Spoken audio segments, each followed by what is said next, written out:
Hotel স্টাইলে বাবুর্চি মামাদের মতো করে গরুর মাংস দিয়ে বিরিয়ানি রান্না করলাম। হ্যালো গাইস, আসসালামু আলাইকুম।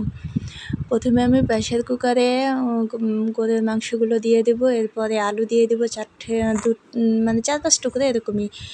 তো মরিচ গুঁড়া দিয়ে দেবো 2 টেবিল চামচ, ধনিয়া গুঁড়া দিয়ে দেবো 1 টেবিল চামচ, আর জিরা গুঁড়া দিয়ে দেবো 1/2 টেবিল স্পুন। এরপরে রসুন বাটা, আদা বাটা দিয়ে দিলাম দুই করে 4 টেবিল চামচ, 2 টেবিল চামচ পরিমাণ আদা বাটা, 2 টেবিল চামচ পরিমাণ রসুন বাটা। এরপরে গরম মশলা দিয়ে আমি এটাকে একটু মাখিয়ে নিচ্ছি। সাথে তেল দিয়ে দিয়েছিলাম। এটাকে মাখিয়ে নিয়ে এরপরে একটু অল্প, বেশি না, অল্প পানি দিব, যেহেতু আমি এটা প্রেশারে দিব।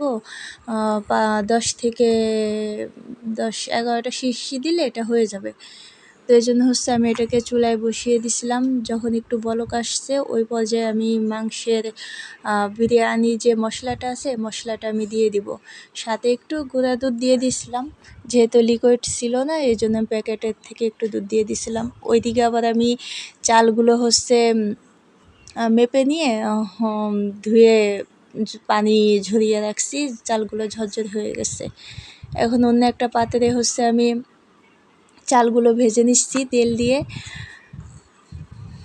তারপর একে একে সব মশলাগুলো দিয়ে দেব, দিয়ে পানি।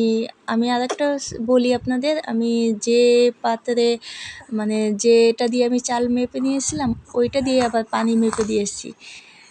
এই যে ওদিক দিয়ে আমার গরুর মাংস হয়ে গেছে, যেটা আমি বিরিয়ানির সাথে দিব।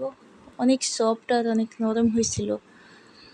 দেখেন আমার দেখতে দেখতে হয়ে গেল বিরিয়ানি রান্না। এটা আসলে অনেক ঝরঝরে হয়েছিল আর একদম হোটেলের মামাদের মতো হয়েছিল। স্বাদে কোনো দিক থেকে কম ছিল না, সত্যি বলছি গাইস, অনেক মজা হয়েছিল। যেহেতু আমি সময় স্বল্পতার জন্য শর্ট করে টেনে টুনে তাড়াতাড়ি করে দেখাইছি। বেশি লং ভিডিও হলে দেখতে চায় না কেউ, তাই অল্প সময় শর্টকাট করে ভিডিও দেখালাম। দেখেন এটা কত সুন্দর ঝরঝরে দেখাচ্ছে। আমি কিন্তু অল্প আঁচে বসিয়ে রাখছি চুলায়। এটা খাওয়ার জন্য রেডি হয়ে গেল। আপনারাও প্লিজ একবার ট্রাই করে দেখবেন। যারা পারেন তাদেরকে অসংখ্য ধন্যবাদ, আর নতুন যারা আছেন তারা আমার মতো করে বানিয়ে দেখতে পারেন। সবাইকে অসংখ্য ধন্যবাদ এতক্ষণ ধৈর্য ধরে ভিডিওটা দেখার জন্য। দেখা হবে পরের ভিডিওতে। আল্লাহ হাফেজ।